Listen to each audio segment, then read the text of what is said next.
The Frankly Speaking Rootcast, brought to you by Boss Security and Horseheads. Contact them today for all your business and home security needs. Welcome back to Frankly Speaking here on WYDC TV Big Fox. I'm your host, Frank Acomb. We're broadcasting from the Hesselson studio, and in that studio, it's hard to believe it's that time of summer already. Kind of a downer. It is, That means it's almost over. But it's not a downer because it's a lot of fun. The Steuben County Fair, how's the planning going? It's going fantastic. Things are looking great. We've made a lot of improvements to the grounds and stuff. We're really looking forward to the 207th continuous Steuben County Fair. Isn't that crazy? 207th. And we're going to talk about all the events that are going on. But I think there's something that's special about it this year because we've all been celebrating America 250. And you think about America 250, and you guys have been around 207 of those years. That's pretty impressive. Absolutely. Yeah, I can still remember the first one, and it's been a great run. So, yeah, we're almost as old as the country. Yeah, that is amazing. So, how long have you been doing this, being the manager? I've been the manager now for 13 years. Is that right? Yeah. Do you find the planning is easier, or about the same every year? About the same every year. Yeah, I mean, I've already got plans underway for next year. Once we get to this point, we're just kind of going through the motions and keep an eye on popularity of events and ground acts and things like that. But yeah, the wheels are already spinning for next year. Well, and you got to figure at this point, here it is Monday, and you're going to be starting tomorrow. There's nothing you can do at this point. Exactly. Yep. You just gotta take the breather. But I think there's something really exciting that's happening tomorrow on Tuesday, because normally that's a slow day for the fair, right? I mean, we can admit Correct. that. Yep. And I know the harness races. I'm a big fan of harness racing. And I know that's kicking out. Tell us about this year, though. This is really special. So actually, the harness racing is on Monday. Oh, it's on Monday. It's on Monday. Today. Yeah. So it's today. Yeah. You know what? Yep. That horses is right. are rolling in as we speak. Yeah. And it's going to be a huge day at racing at the fairgrounds. The weather's looking great and everything. We have 125 horses coming, 25 heats of 2- and 3-year-olds, trotters and pacers. It's just going to be a phenomenal day of racing. I'm glad you told me that. I gotta go put in my vacation sheet. That's a whole day of harness racing. Yeah. Have you? When's the last time it's been that big? It's been a number of years. Yeah. Yeah. The harness racing's got now, but the state's putting more money into it and stuff. It's got guys back out there motivated, and we're the only race this week, so they're all coming. Yep. So that is today. The harness races. Don't miss out. Yep. Now, what's it cost to get in today? Absolutely free. Yeah, everything's free grandstand. There will be some food vendors open, livestock's moving in, the competitive exhibit stuff are being judged and things like that. So it's a good time to come down and just check out the grounds and stuff and see how things come together. So what would you say? I know every year you're, like you said, you're looking, you're adapting. What's new this year? Other than that, the main thing that's new this year, we've been doing some small local acts in our poultry pavilion adjacent to the grandstand. And this year we have October Rose coming on Friday. She's playing from 4 to 7. She's a touring artist. She's out of New Jersey and stuff. So she just does a phenomenal job. So that'll be something fresh for the area that nobody's seen before with our local artists. So, that's great. Yep. So I was looking at the lineup, and there's so much going on. You got the livestock show. You've got the. What would you say is the most popular event, or is it too difficult to judge? Really, the most popular stuff are motorsports and the demolition derbies, and the truck and tractor pull on Saturday night draws in a big crowd. And the rodeo is getting better and better every year as well. So it's our grandstand shows. All of them are about on par, but really, demolition derbies for our area that just packs the house. It is. It's amazing. The numbers of people you pack in there, I would think people are out of junk cars at this point. Oh, you would think so, but they keep finding them here and there and stuff, and it's going to be like any other motorsport. It's going to be an expensive endeavor with electronics and everything, and the price of scrap up and stuff. But the guys, they keep finding them, keep bringing them in. And correct me if I'm wrong. We're talking about the regular demolition derby. Have we started a lawnmower demolition derby too? Yeah, that'll be Tuesday night. We actually have a lawnmower tractor pull and lawnmower demolition derby. So that's a great night. It's $2 to get on the grounds. Just $10 for the grandstand. And when we say lawnmower tractor pull, we do have stock lawnmowers, but they go right up to V8 mini rods. They're small block Chevys. The V8 class is limited to 410 cubic inches, but other than that and wheelbase, they can pretty much do whatever they want as far as fuel injection, this and that. We have hobby stocks that are V8s as well, but they're restricted to 360 cubic inches and have to run a 2-barrel carburetor, so they're a little more. But like when you get basically a lawnmower length machine with a small block Chevy or Ford on it, they really scream down the track and put on a great show. And then we do the lawnmower demo as well. I'm sure that's got to be a fan favorite. What's a demolition derby for a lawnmower look like? It's comical. They do have to build some protection for their ankles and things like that. Once the lawnmower starts, they have to take the battery out, and when it quits, you're done. You can't restart it. And they generally circle to the start, and then they just smash and crash. What a great to the last idea. man standing. Yep. What a great idea. So the popularity of that, and then of course we've got the rodeo, as you mentioned. these are really taken off as well. They have, yep. That's a fun day. I don't think people. I know it sounds cliche. If you ever been to a rodeo, it's not my first rodeo. That old cliche line, but you really got to try one out. You're gonna have a blast. Absolutely. Yeah. We have Broken Bee comes in and they bring some fantastic bulls. They're really the baddest bulls on the East Coast, and they put on a great show. And we do the barrel race, and there's two competitions for the females and 2 for the men. So it's a four event rodeo, and it's a great time. And now, I don't want to put you on the spot, but let's go through the lineup for the grandstand. Then we'll talk about some of the normal walking around the actual fairgrounds. But what is the lineup for the grandstand? Yep. So we have naturally the harness racing at noon on Monday. Then Tuesday starts at 7 with the lawnmower demolition derby or lawnmower tractor pull, and then about 7 o'clock we switch to the demo, and then finish up with the remaining classes of the lawnmower pull. Wednesday nights are rodeo. Thursday, we're regular scene for the demolition derby. We have a mini junk and full-size junk, which is the minivans and full-size pickups, plus qualifying heats for Sunday's final. Friday night, we have monster trucks. We have 3 great monster trucks coming again this year. They put on a great show in front of the grandstand. They also use the pit area, so we give them a little more room to romp. So they put on a really good show for a fair show.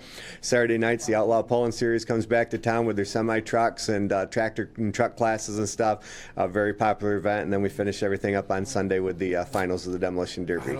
So what does cleanup look like after all this? Actually, we're pretty efficient on cleanup. The county does help us out with their programs. They bring in people. They actually clean the grounds every morning during the week, and then they come back in and spend about 3 days picking the grounds. We pick up all the pens and stuff, and we just it takes us about 4 days to put everything back away. So we're pretty efficient. I got some great guys that help me out with that stuff, and we've got it down to a science. So let's talk about the actual inside the fairgrounds. We're talking grandstand right now, but inside. All right, you got to tell us the top secret here. I'm putting you on the spot. Who's the genius behind Oscar the Robot? Who is it? Oh, I can't tell you that. That is top secret, but he's a great guy. He actually comes out of Virginia, tours the country all summer long. Okay. And just does a phenomenal job. And some people think he's actually in there, and he's not. And sometimes I really have to look for him, and it's amazing how far he'll let Oscar get away from where he's standing and watching stuff. But he just does a phenomenal job with the kids and the adults as well. He's amazing. He's fun. I try to avoid him. I never know what. But I'm always looking around. He always seems to be near, nipping at your heels. There's also, as I mentioned, America 250. We should take a second and mention the kind of the historic nature of it. I know that the historian gets involved, and there's of course a lot of historic displays on site. So we have our Pioneer Museum, which is full of antique like farm equipment and things like that. We have the one-room schoolhouse that was actually on Babcock Hollow Road and moved to the fairgrounds a number of years ago, and it's still set up just like it was when it was in use. And then we have the log cabin, the historical log cabin with there'll be knitters and stuff in there and spinning wheels and things like that going on. So there's a lot of history of the fair and on the fairgrounds to come and explore. And there's also, just like any fair, but the food. There's too much to choose. Absolutely, yeah. And when we get into August, bikini season's over, so it's good to go ahead and have the fried dough. You don't have to worry about going to the beach. The fried everything. Exactly. There's so much food. Just the smell as you pull in. You could be a mile away. I think you can start to smell the food. Oh, absolutely. Yeah. The fried dough, the funnel cakes, cotton candy apples, Italian sausage. All of the fair favorites are going to be there. Yeah, I can't wait. Now, everybody knows that watches this program. I got to talk about it. But my favorite, of course, did I ever show you this? Someone sent this to me? No. We talk about it so much on the program. Eat, sleep, pig racing. And then last year, they sent me and Joe Sempolinski and Phil Palmisano. It's a handicapping notebook. So I can pick the pigs. So I obviously talk about it too much on this program. But don't you think that all of it's fun? But that has been such a draw for the fair for so many years. Oh, absolutely. Yeah, the Rosaires Royal Races have been there over 20 years, and they keep coming back and draw the crowds. When that horn goes off, the grounds just sucks right over to that area. It does. And Pam's doing it. Her father started it. Pam Rosaire, the daughter, she's running it now, and just does a phenomenal job. And when the Orient Express comes out, it's just that is the highlight of the show, because they go so fast around that track. It's so fun. And I look forward to it. I get my root beer, the place has been there forever. The ice cold root beer. But anymore, I went on a Saturday last year. Normally I'm during the week because I'll volunteer. I went on a Saturday. I couldn't even get near it. The root beer, or because it's right next to the pig race. That packs them in. Oh, it does. Yep. Rosaires Royal Racers. So race no swine before it's time. That's exactly. I'm sure you hear that a few times during that. But yes, it is just such a great time. What do you say? I know you're busy the whole time. Is there a part that you look forward to the most?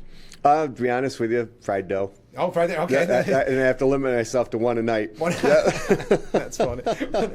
But do you get a little time to enjoy it and take it? Oh, I do. Yep. Yeah. Like I said, I've got a great crew and everything, and I'm kind of keeping an eye on things. But I mobilize when I have to. But the rest of the time, I do have time to walk around and keep an eye on things and see what's drawing the crowds and what's not, and planning for the next year and everything. And like I say, I can't thank my crew enough because they make me look like a superstar. Yeah, it's such a fun event. I'm going to be there Thursday from 12 to 2 volunteering at the Republican booth, so everybody stop by, say hi. One thing I think that's overlooked, and I want to encourage people to go upstairs in that building. Right. Because you get to see all the some of the things that people come up with in our area, their artwork. Oh, absolutely, yeah. Not just the vegetables, of course, that's really fun, but you see quilts, you see paintings, you see pies that people make that like right out of a picture book. Oh, absolutely, yeah. The culinary and the grown vegetables and the projects and stuff. We have so many categories of things, woodwork and photos, and we have different classes for the photos. So people do the digital stuff as well and come in and win prizes and stuff. And